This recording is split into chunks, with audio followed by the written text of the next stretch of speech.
Hello, everybody, and welcome to School of Speech, presented by Speech Therapy PD. I'm your podcast host, Carolyn Dolby, and I am so glad you are tuning in today, and you will be glad too. Today, we have the amazing Dr. Sheryl Rosin with us for this episode titled, Will My Student Ever Talk? Climbing the Language Mountain. Sheryl is a speech language pathologist and certified autism specialist with 28 years of experience in the field. Dr. Rosin has presented nationally and internationally on topics related to evidence-based practices and assessment and interventions for individuals with ASD. She is the owner of Palm Beach Speech and OT Specialists, PBSOS, and PlayPal Interventions. All right, y'all, we are getting settled in for another great episode with another amazing clinician. I want to remind everyone that every episode of School of Speech is offered for ASHA 0.1 ASHA CEUs. I'm going to do a little more housekeeping. Just some disclosures. Dr. Rosin has a financial relationship with the Play Project. She is the supervisor and trainer for the organization with no non-financials to disclose.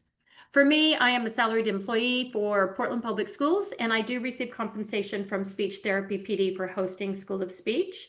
Non-financial is that I do consult for school districts across the nation, supporting and developing their dysphagia programs, and also staff training. Okay, enough about me. Let's get into this with Dr. Sheryl Rosin. Hi, Sheryl, how are you? I'm great. Thank you so much.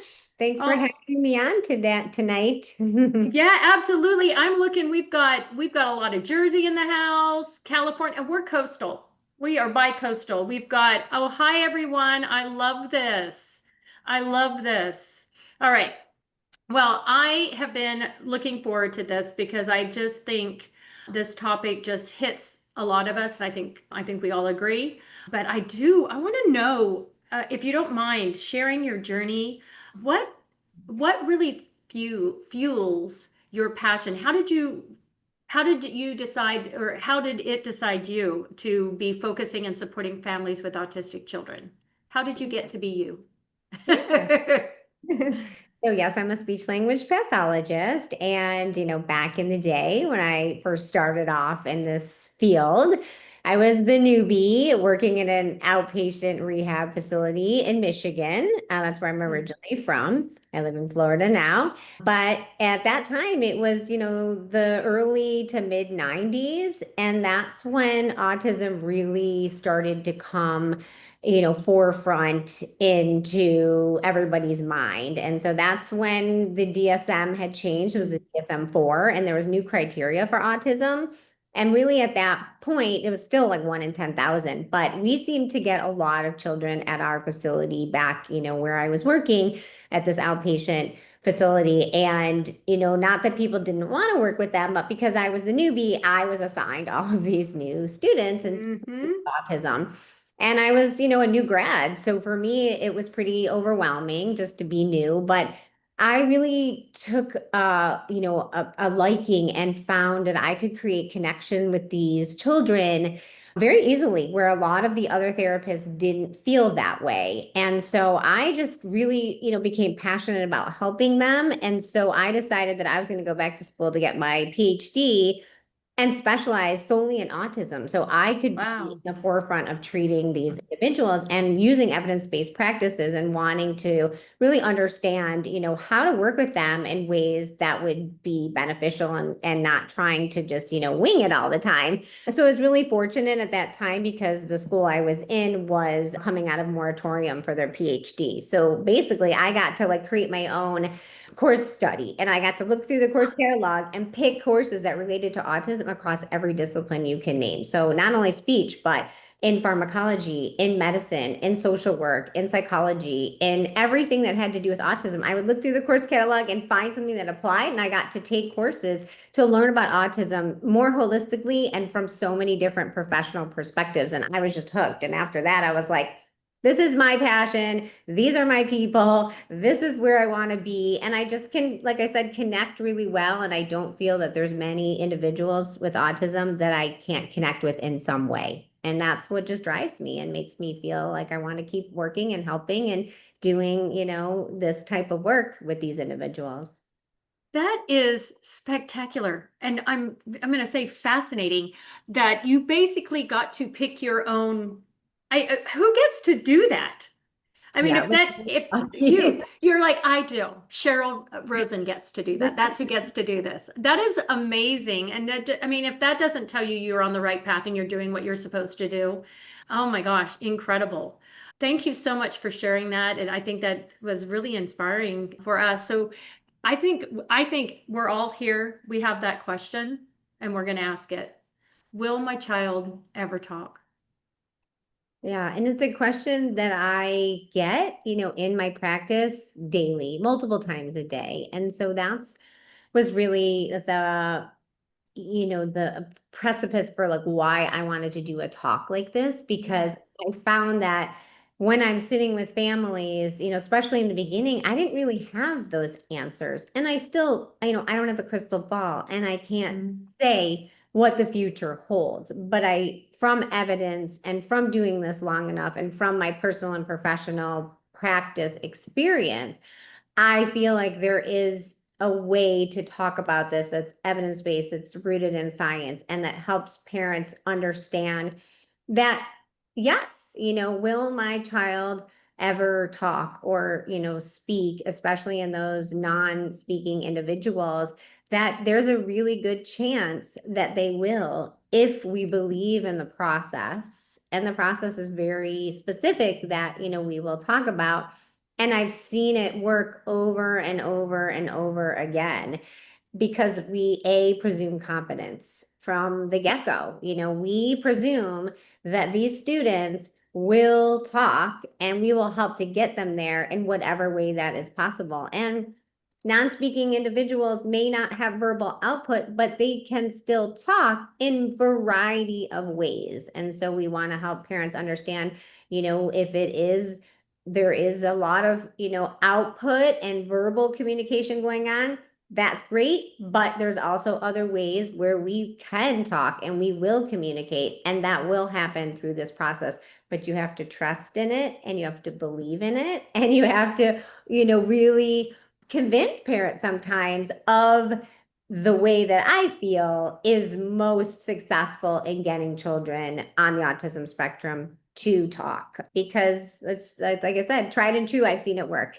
and I've seen the success in it. And so sometimes we have to just sit down with parents and explain to them that there is, a path, and the path forward may not be the path that they are most comfortable with in the beginning, because they want you to wave your magic wand, snap your fingers, and make them talk.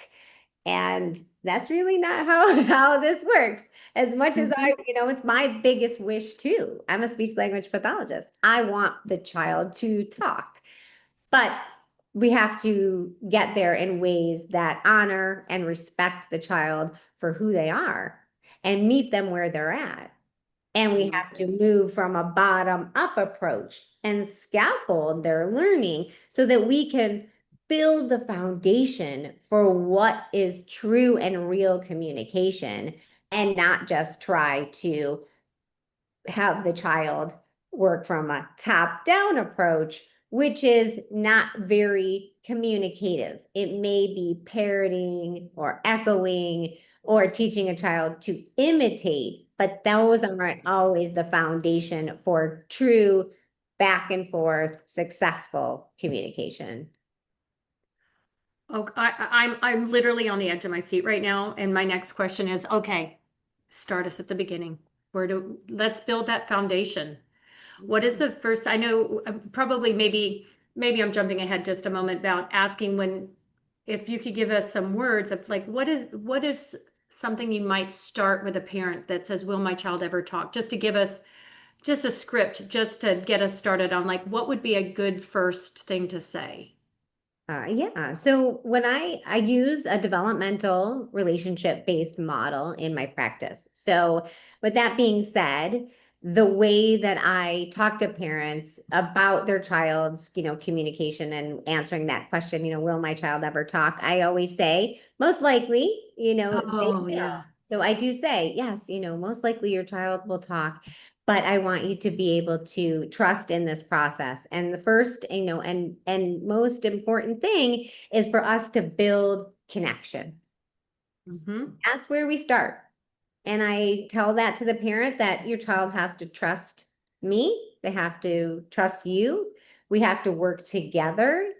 Hopefully, if that's possible in a school setting, that might be a little bit more challenging because the parents, aren't present in everyday therapy. But in my private practice, I use a very parent mediated approach where parents are part of every day. And so I'm teaching them that we need to make every interaction a good interaction and really starting with connection and honoring that because we want connection versus compliance. So I don't necessarily want my child just to comply and imitate me if there's no connection, because then there's no meaning behind what we're saying. So that's where I start is let's focus on connection.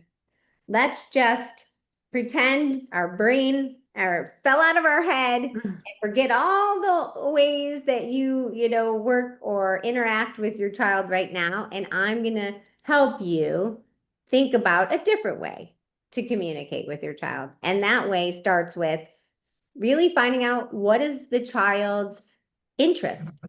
What are the child's comfort zones? What is the child really interested in? And I use that as the motivation to help the child communicate. So it's not about stickers and the cookie or, using external reinforcers. It's about using internal or intrinsic motivation to create connection so that the child wants to and has a desire to talk and to communicate with the play partner or communication partner. And that's first foundation, before really anything else. So sometimes we have to go back, back to those very elementary skills of just being able to share attention with somebody and be able to then engage and relate to somebody. Because if we don't have that, we're not going to climb up, as you said, the metaphoric, language mountain. We have to start at the bottom where we're really grounded in what our pre-social communication goals. Those are what drive our future. Will my child talk? The answer to that. Because there are lots of children, especially children with autism, who talk, but they're not really communicating. And that's the big difference that parents sometimes don't really understand until we break that down for them and say, this is labeling things and count and saying numbers and, counting, saying ABCs or, things that they're repetitively doing. Yes, that's talking, but that's not having real back and forth communication. So when we say, will my child ever talk? It's not only helping the non-speaking individual say words, but it's helping them have that true back and forth interaction and communication that will get them into having a real relationship with somebody in their life. I have to say, I've already written down some of these things that you have said that really have moved me, that our goal is connection, not compliance. That is powerful to really have that conversation. So in the schools, yes, we'll be talking with the parent, but we're also talking with, I take it when, like you're talking to the parent, we'd be talking to the staff, the para educators and the caregivers and the teachers on really understanding that we need to build that connection, not just compliance, right? When you say, yeah, just labeling or imitating when you said, I love that. Oh, Heather is also chiming in saying, I love that and try to live by that connection over compliance. Thanks, Heather. I think it is something that is powerful and worth mentioning again and again to everybody that, that's really what we want. You want that real connection, and that real connection comes with that Well, you also brought so the real interaction, sorry, that's what I was trying to say. That real interaction comes with connection. I think I was trying to say that a little different. So, I mean, seriously, we're barely out of the gate and I am like in aha moments. I'm going to stop talking because I want you to continue. So, okay, let's start climbing that language mountain. We know that we are starting at the bottom, and that is with that shared attention. Start at the very beginning, shared attention and relating. Yeah, exactly. So that's where I have to take, the parents to Mhm. walk them through this. Will my child talk? I'll say, all right, yes, and let's kind of see where they are on the language mountain. And here are the steps. So the first step is being able to just simply share attention with somebody, right? Mhm. When we're looking at each other, we're able to do so much with that. Not only are we able to see how our mouth moves, which is really important, for speech and for clarity of speech, but we're able to see all of that gestural communication that's happening, my face and my, Mhm. expression and, and everything. I mean, 90% of 80%, sorry, of what we communicate is nonverbal. Mhm. So if we're not sharing attention with someone, we're missing the big picture. Again, will my child talk? Well, they may talk, but they're not going to talk with emotion or understanding the feeling life of what's happening in a relationship with somebody because they're missing that very elementary step of shared attention, which happens from birth to 3 months of age.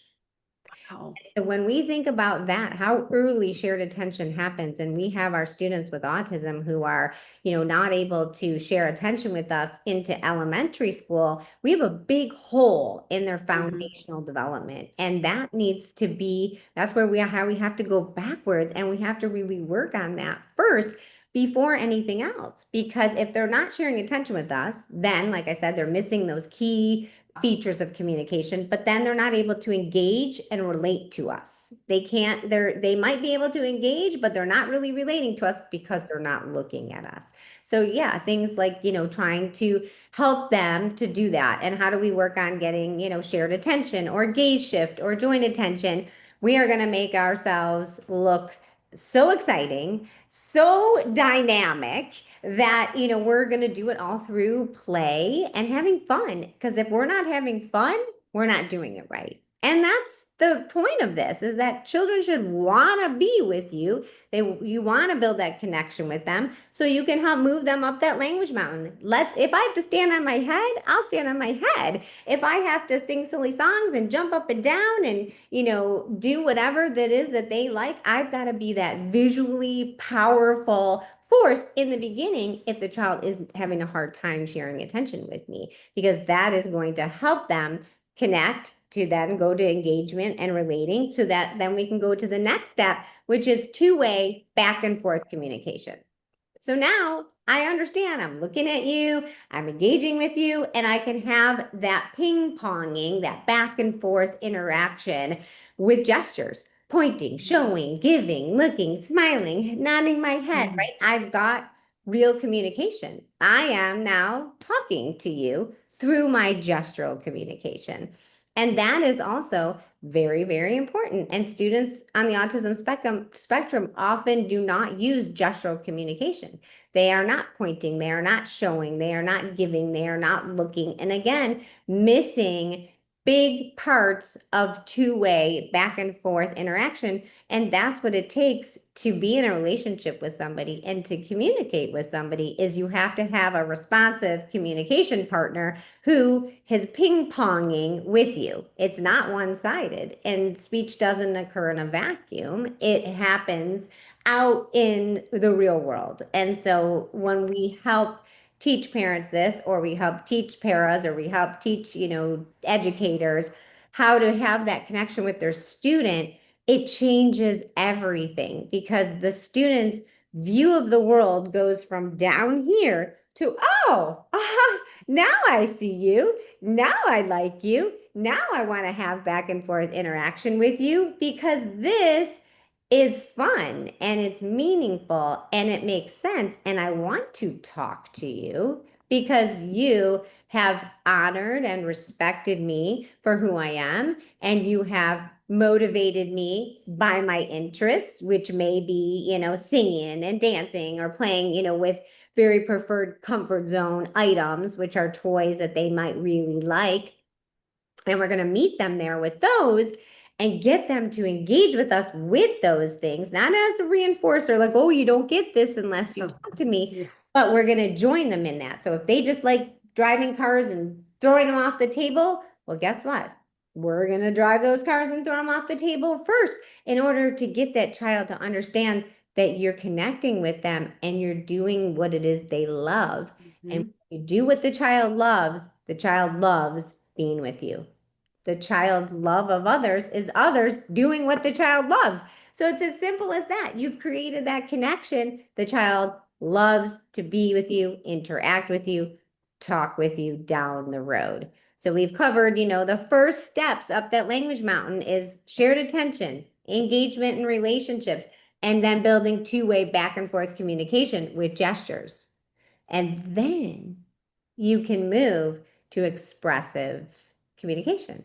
You can start to use those first single words because you now understand this is how we talk to other people. We look at them, we engage with them, we gesture with them, just like we're doing tonight. I mean, I'm doing a lot of the talking, so we're not necessarily having a back and forth at this moment, but we will and we do. And if I was looking over here and I was not, engaging with you or using my gestures to emphasize and using my face to, be emphatic, then it wouldn't be so interesting and we wouldn't really want to talk anymore because we'd be like, check out, I'm out. I'd be sad. Yeah. I'd be sad. Yeah, I love how that sometimes it's the little things we need to hear again, and sometimes the little things that parents need to hear that right that they want to start from the top down, like let's just bombard them with words and versus like, okay, let's start. And then of course when you were saying that the kids are going to want to interact with you if you're doing things they like.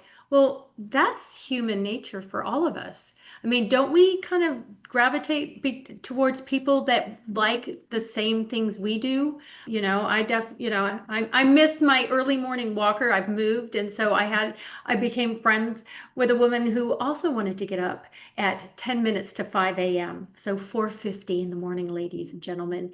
And we both loved it and we became, I know that's kind of a strange analogy, but it's true that even as adults and just as humans, we do gravitate to people that enjoy what we enjoy. So that's what we need to do. Yeah. Enjoy what they enjoy.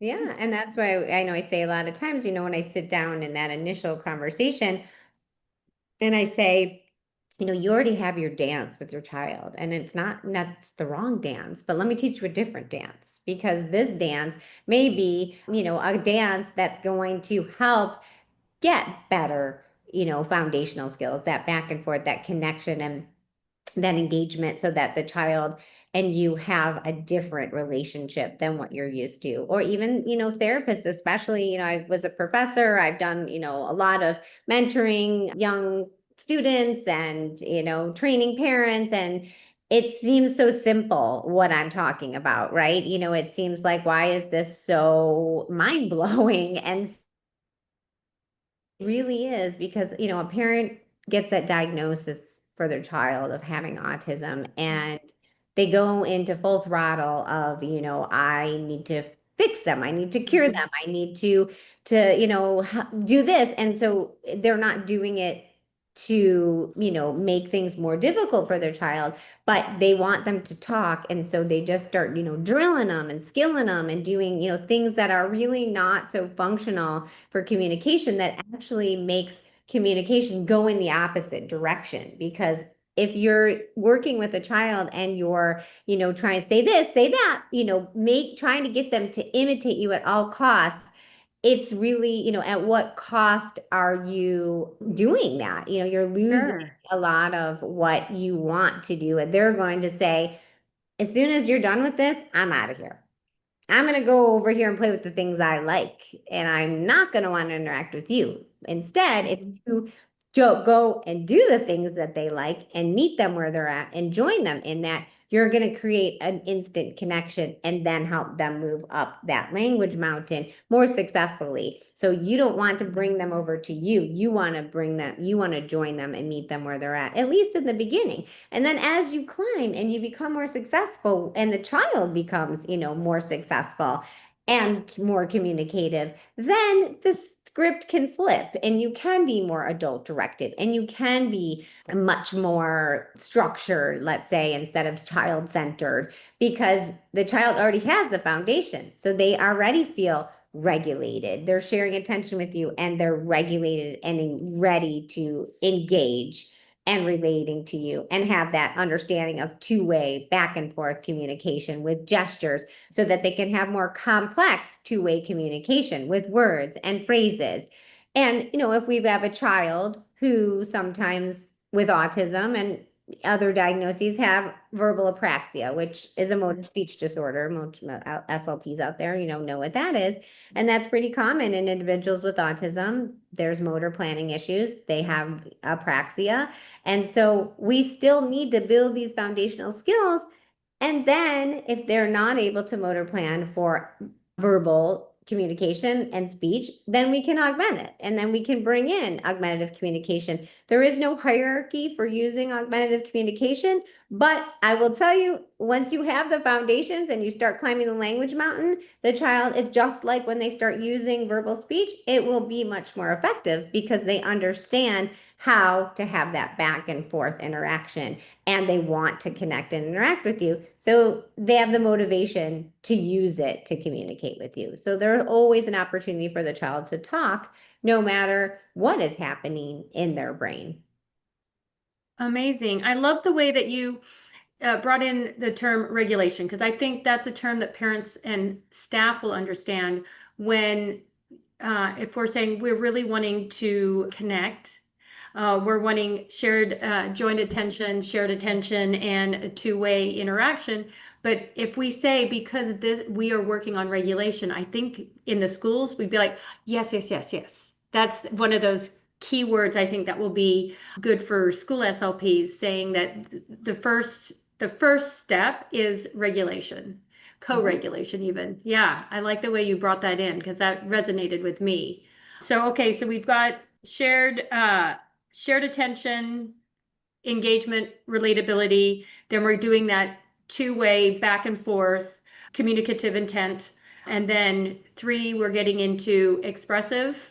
Yeah, we're expressive, but we're using gestural communication. So we've got that Mhm. pointing, showing, giving, moving closer to the item of interest. So we've got proximity. We've got lots of, gestural communication that we can use. Even crying and getting Mhm. mad and stomping our feet and screaming. That is still a form of communication.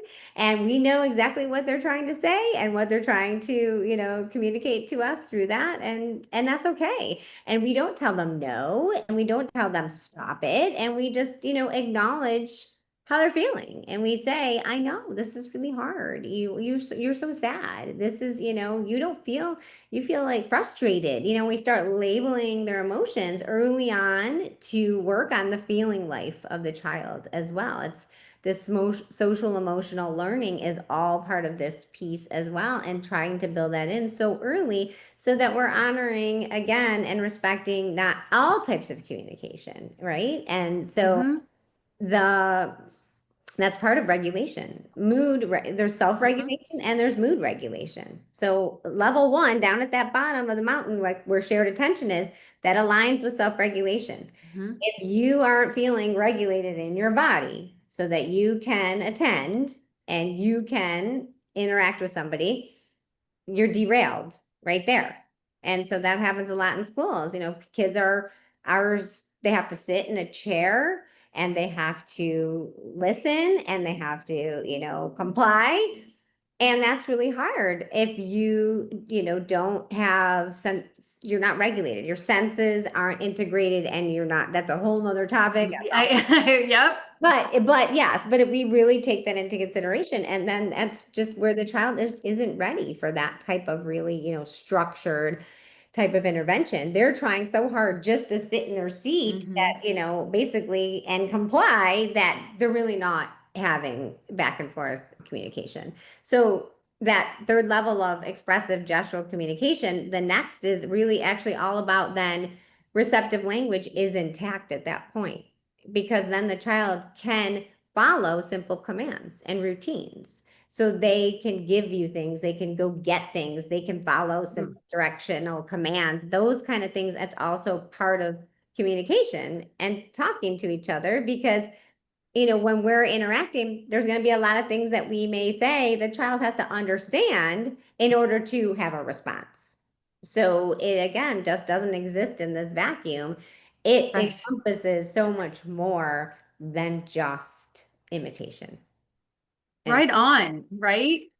Sorry, mhm. my coworker, sorry, cockapoo has decided to come. I got him busy now. Sorry. He decided to join the party. I got him situated. We're good. Yeah, he was getting my joint attention.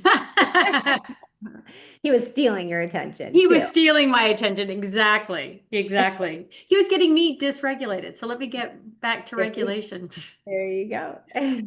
So I love this. So okay, so we've got to step four, which is the receptive being able to like go and get it, follow that direction, just understanding the language that is being spoken.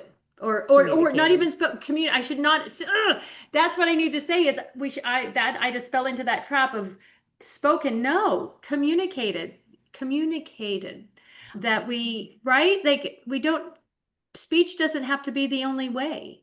I just want to say, Lori, thanks. Lori Mack she said, explaining the term regulation to parents is so important. I agree. I think we need to start there. I mean, if we're not regulated, so many things cannot happen. I know, big changes in my life have happened, and I have been feeling very out of sorts, as my mother would say. And so I've realized, things happen when you're not regulated. You miss things because you're Yeah. so busy trying to get your internal regulation going. So yeah, I agree. I think starting with that. All right, sorry, let's get back on track. Yeah, no, Um, I mean, we can digress, a few yeah. minutes into that, because it really is a very important thing. And so I don't know if the main audience is speech language pathologists. Yes, we are. Yeah. Okay. So yeah, so as speech language pathologist is in our training, we really don't learn a lot about regulation, at least in, the graduate programs that I've taught in, and, back in the day when I was a graduate student. And it's so important. It's really, as we just said, it's so key. And if a student isn't, or a person or anyone isn't Yeah. feeling regulated, you're never going to want to interact or to communicate or to, stay in the environment or any of those things. And so helping parents to understand and reading their child's cues, or the teachers reading the child's cues. Is it too loud in here? Is it, too hot in here? Do they need their basic needs met? Do they need some water? Do they need something to eat, right? And helping them get regulated so that they can start climbing the language mountain to share attention and engage and have back and forth interaction is really, is a pre level, because it's, first and foremost for everything else. And so, yeah, when I brought that up, and then you brought it up and somebody else brought it up, Yeah. Yeah. it really is something that I think we don't learn a lot about in our field. And in my practice, I'm blessed to have occupational therapists. So it's, Palm Beach speech and OT specialists. And all of our OTs are sensory integration trained. And so that means they're working with the seven senses with these children, the five that we all know: taste, touch, sound, smell, sight. But the other two, which are proprioceptive input, and the input to your joints and muscles, and knowing, where your body is in space, that vestibular.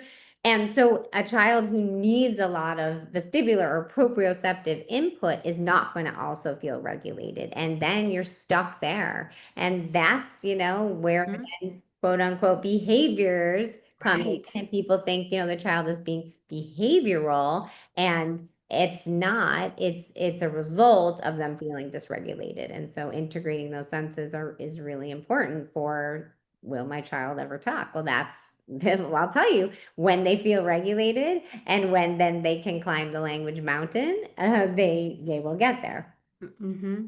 Right. I mean, I think it boils down to that basic need. And then there's nowhere to go if we're stuck in that dysregulation and struggle of trying to find that. Yeah.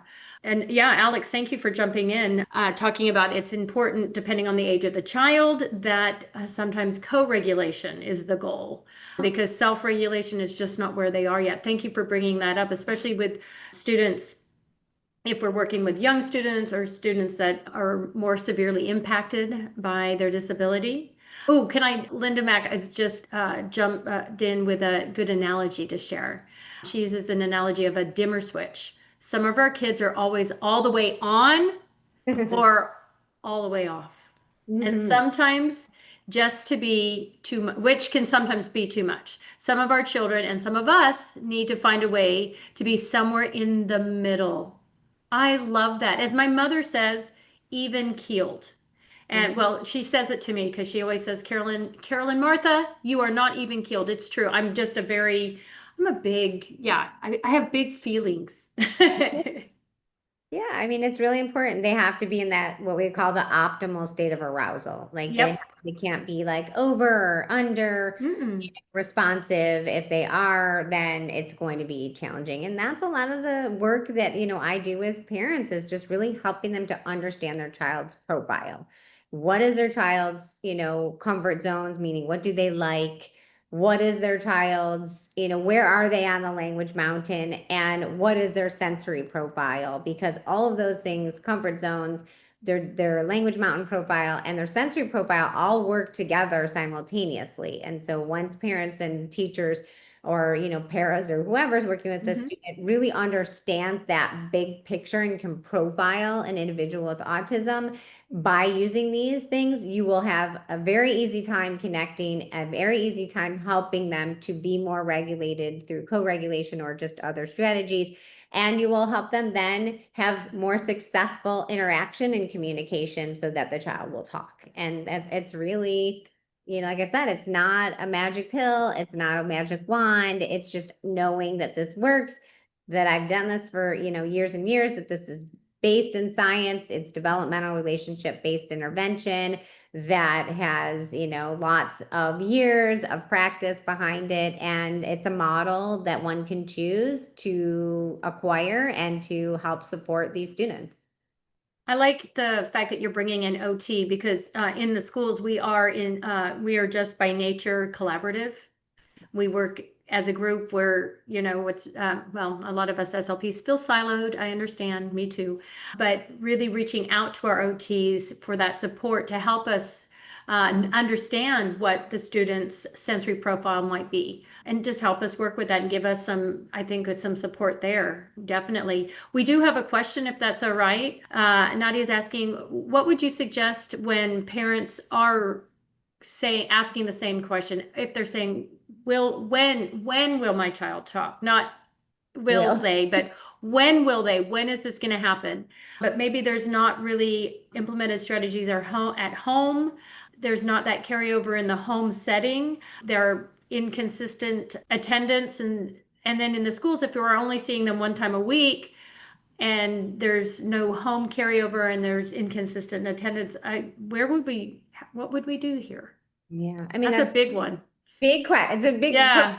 faceted question. I'll do my best to try Yeah. to answer, each little part of that. But I mean, really what we've learned is, a child with mild autism, it robs about 2 years of their development. And so knowing that it's going to take a lot of work and it's going to take a lot of time and it's going to take patience and it's going to take the belief system that, if we work in this way, that we will get them there. So that's really number one, is trying to convince parents of this and help them to see the results themselves by working alongside of you. We do have parents who are not going to be those parents, for various reasons. They're not trying to be non-compliant, but their lives are just, they're busy, they're working. A speech pathologist schools only gets to see them once a Mhm. week, all these things. So all we can do is do the best we can do, and but sticking true to our methods, because there is,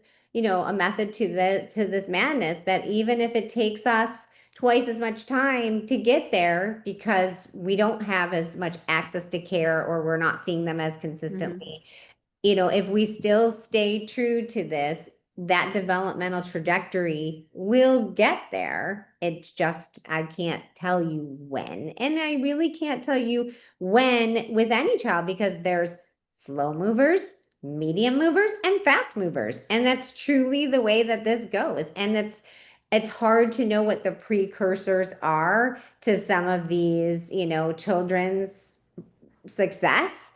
Of course, frequency intensity over time really does make a difference. And, this was proven when I do a lot of work in the Caribbean. I have a nonprofit as well that I also run. And it started off by me going to the Caribbean for my birthday about like 10 years ago, and by a friend who owns a Caribbean medical school. And she took me there, and I met a family with a child with autism from the provost of the university. And when I talked to this mom and said, your child has autism and he needs to have speech, and he needs to have OT and all these things, first they said, what's autism? This was just how unaware they were of autism and the diagnosis and the therapies. But the point of the story is that there were no resources there. And so I said to the parents, look, if you can come to the US, at that time, I was a full-time professor at Nova Southeastern University in Fort Lauderdale, and I was doing a research project on developmental relationship-based therapy and like helping the child to talk.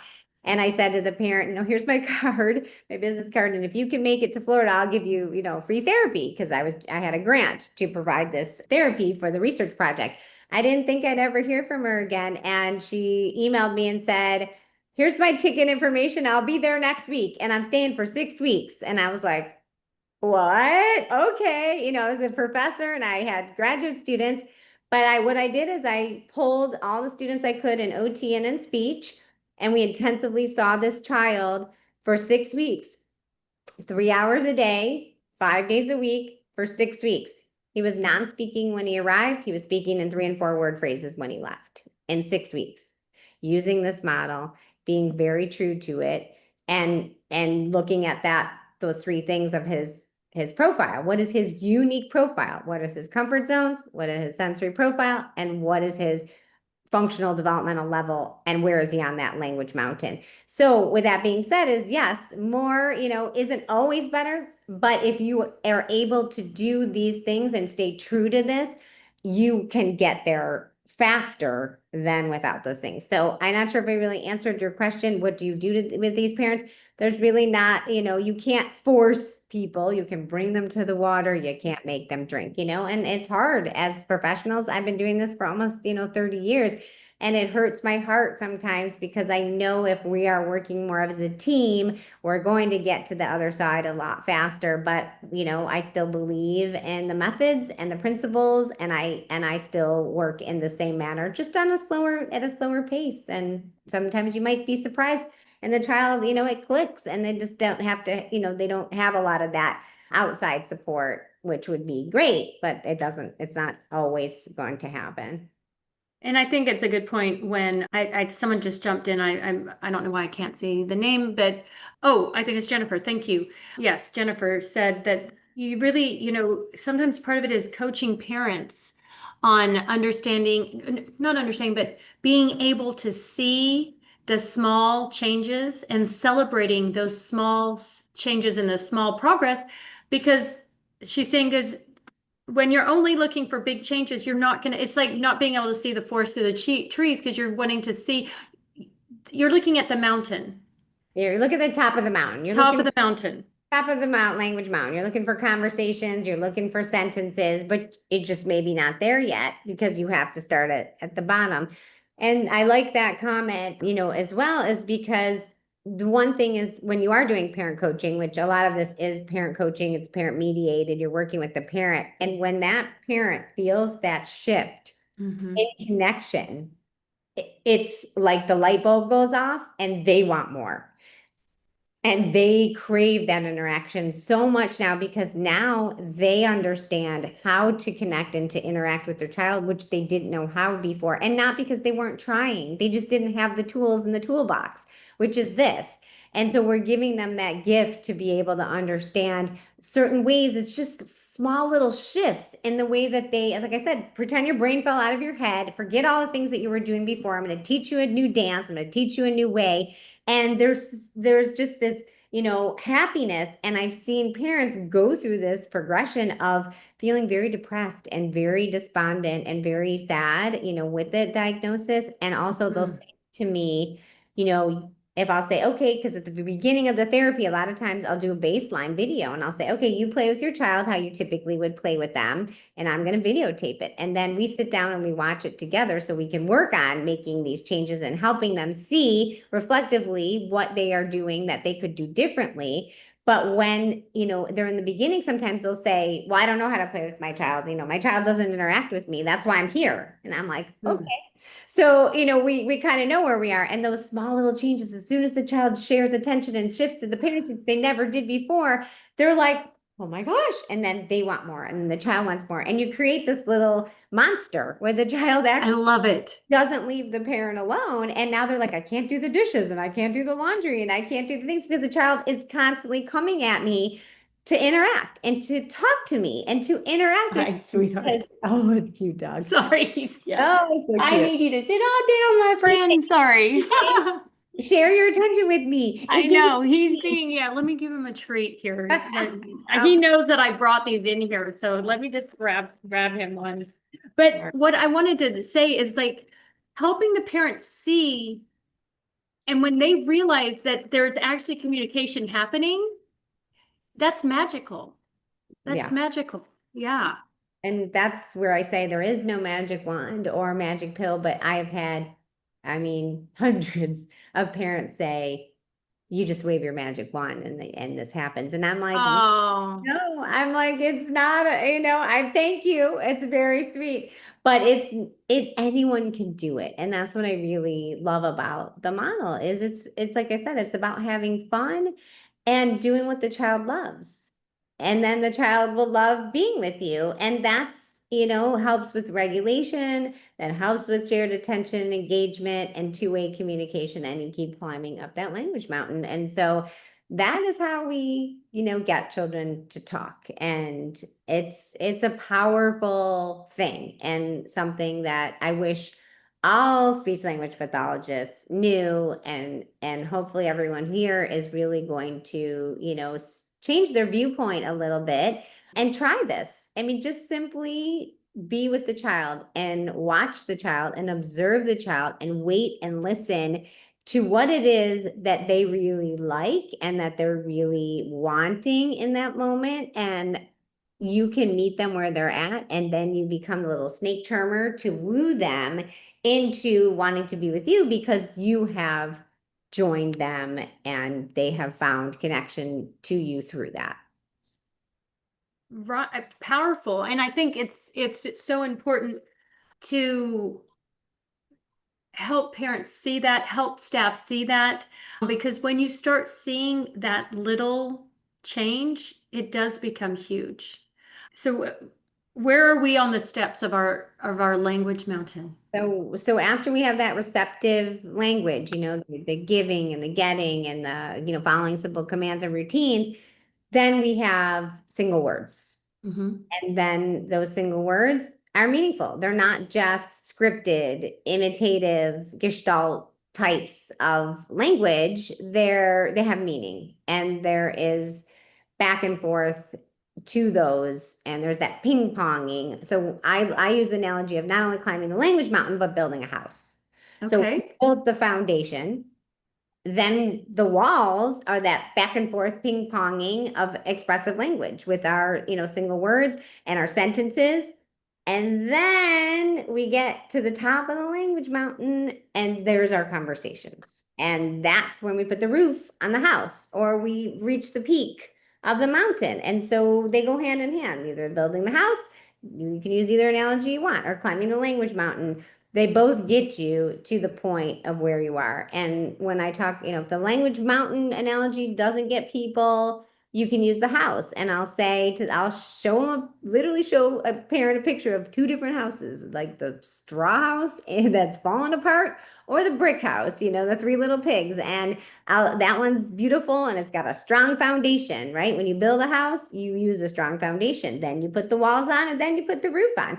And that's really important for people to understand, because if you want to try to put your roof on and you don't have a strong foundation, your house is going to collapse and it's just not going to be strong, and it's not going to support what you want it to do in the future. So those analogies are really important for parents to understand, and that's how you get the buy-in, and that's how you get them to, when they say, will my child talk? And I'll say, they will. But let's see how we're going to get there, and where is your child right now on this language mountain? Where do you think? And I'll open it up to them. Where do you think they are? I'll show them this. And if they say, well, my child, doesn't do any of these things, but I want them to start using single words. And I'll say, well, where's that on the language mountain? Right? It's up here. And we got to go back to the bottom and let's start climbing. And I can either climb it slow, I can climb it medium, or I can climb it fast. And that's really, the child's in the driver's seat there with the support of the parent or the teacher or, the caregiver or whoever is working with the child using these principles and methods to get them there. I think what you're saying, that using an analogy, but maybe also the visual of that with the developmental, like showing them, really plotting them on where they are, where they are in the house building on the blueprint, or where they are, geographically on that mountain, and being realistic and saying, this is where they are. This is, of course, this is where our end goal, but you're right. We can't put a roof on a house that has no walls and no foundation. and no foundation. Right. Or no foundation. We can't just start with the roof. Right. Yeah. And it won't hold up. Right. Yeah. So, they're critical things that are really just not that hard in the scheme of things. There's really just no way around the language mountain, in my opinion. It's hard sometimes convincing parents to start at the bottom of the mountain. And so how do we convince them that we shouldn't, force speech? And that is possibly going to impoverish their language in the future. So we want to make sure that it's rich and that it's meaningful and that there's communication instead of, the opposite of that. Is there because I did mention a visual, I don't have one, but do you possibly have one that you use with parents at work, that's something that we could? I don't know if I can share my screen at all, but do I have that right? You know what? I don't know if I've never shared a screen when I've been doing this. But do you have something like maybe on your website that you could send us to, or? It's not on my website, but yeah, I mean, if anyone, I don't know if my information is out there, like my email, if somebody wants to reach out to me via email, I'd be happy to send them the visuals. I created them myself, so they're not, like a trade kind of thing, but there's something that I use and I have no problem sharing them with you. You know what would be great? If you wouldn't mind, I will email you and ask and share it, and then we can actually attach it to this episode. Sure. So the episode notes, so we can actually attach it so those that are listening could have access to that. So if that is all right, I'll do that. Okay, Yeah. Perfect. I have both the house visual and the I love it. Okay. Yeah. So then, yes, I definitely, everyone's like, yes, we want this. It's great. Yes. So a question would be, even with this entire model, is it possible a child would still not speak? I mean, yes, it is possible. Anything's possible, right? Anything's possible. And I mean, they're depending on, level of autism, there's 3 levels of autism, things like that. But, what I do have to say is that, like, I have been doing this for almost 30 years. Even adults with autism, I started working with a 30-year-old, adult male who was non-speaking. And we don't do the same kinds of, tickle games and funny things, but we're still doing the same thing. I'm still profiling his development, where is he on the language mountain, what is his sensory profile, and what is his comfort zone, what does he like, and it works. And I interact with him in things that he enjoys and he likes, and we have back and forth communication. And then we started with augmentative communication, and he started using that, and he started speaking, and he started actually saying the words, because the AAC was that bridge to communication, but we had built that foundation first, so that now after that he never said hi or spoke to anybody. And after 6 months, he would walk up to every one of my therapists in my office and he'd say, hi, and he'd shake their hand. Hi. And he wanted to shake their Wow. hand and touch them. And he'd go up and he'd put his arm around them and be like, and this was a highly aggressive 30-year-old, man. And he was a snuggle bum once, he was in my office and we started working together and doing this. And he then started realizing people valued what he had to say, and people wanted to talk. He wanted to talk to people, and he wasn't aversive to talking to people, because we opened up a whole new, world to him by just being kind and knowing who he was and where he was, and not trying to get him to imitate and say things without building these prior foundational skills. Wow. Wow. Yes. His family. Thank you, Jennifer. Yeah. His family and him and how you changed a life I mean, I'm sure that at 30, they thought, oh, it's not, Yeah. But you're also saying it's never never say never. It's never too late. No. Right. No. But the process is the same. Start at the beginning. Take the small steps for the slow. Take the medium steps if they're a medium mover. Once you start at the foundation, if they're a fast mover, move with them. Yeah. Yeah. You're going to move up the language mount. When they go up, you go up. When they go down, you go down. So that's also really important to remember, is that, every day is going to be a different day. So like, I can't just say, oh, well, they were, at the expressive gestural communication level. Why aren't they doing that? Today, I can't share attention with them. Well, then we go back down and we work on getting that shared attention again, and that regulation, and that engagement. And then we move back up. So every day is a different day, just like us. Some days we're more talkative, some days we're not. Some days we feel better, some days we don't want to, we want to just hide in our bed, So that's Right. okay. And that's, just because you have autism doesn't mean you're not human. So we really want to make sure we honor and respect, that person for who they are and what day it is, and, all of those things. Right. That we're not losing traction if we have to start at the beginning. Because some days I do need to take it slow for myself. Yeah. And that's realistic. Yeah. Wow. This has been really amazing. I know that everyone that's listening, we've gotten so many thank yous. And so I just want to, before we end, just talk about that I am going to email you. We're going to get some visuals. We're going to add that to this episode so we can get those. I know everyone's excited for that. I just want to thank you so much for coming on today and really sharing your decades of knowledge and evidence-based that proven with the case studies that you have shared with us that this has worked. That's what we're looking for, is that things that have, worked, and why, and you have empowered us with the tools to help our families build a house or climb the mountain. I love it. Thank you so much. Yeah. So I just want to thank everybody also that joined us today. This has been amazing. Now, if you've enjoyed this episode, please give us a like, leave us a review, share it with your fellow school-based SLPs. Don't forget that you will earn 0.1 ASHA CEUs for just for listening. So head over to Speech Therapy PD. Thank you. I think, yes, you've enlightened even seasoned SLPs is what we're getting from our listening audience. We love it. So I just want to thank everybody and encourage everyone to come back and join me in our next episode. But a big thank you, Sheryl. Thank you so much. This has been amazing. All right, everyone. See you next time. Bye, guys.